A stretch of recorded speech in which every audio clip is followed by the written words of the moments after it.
আসসালামু আলাইকুম। আজকে এপ্রিলের 2 তারিখ আমরা ভ্যাঙ্কুভার থেকে ভিক্টোরিয়ার দিকে রওনা দিলাম। প্যাসিফিক ওশেন দেখতে পাচ্ছেন আমার পিছনে। আমরা ভিসি ফেরিতে অনবোর্ড হলাম। তো আমাদের গন্তব্য হলো ভিক্টোরিয়া আইসল্যান্ড। তো সেখানে আমাদের যেতে লাগবে হলো আশা করি 1.5 ঘন্টার মতো সময় লাগবে টোটাল।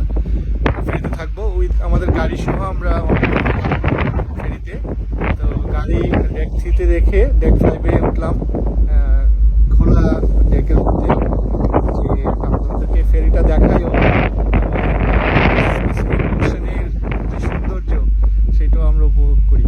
পিছনে এই যে ভিক্টোরিয়া দেখা যাচ্ছে, সরি ভ্যাঙ্কুভার আইসল্যান্ড, যেখান থেকে আমরা অনবোর্ড হয়েছি, ফেরি চালু হয়েছে আমাদের। বেশ কিছুক্ষণ ধরে আমরা আসি সমুদ্রের মাঝে। তো ভালো থাকবেন সবাই। বিসি ফেরি থেকে আজকে এই পর্যন্তই। আসসালামু আলাইকুম।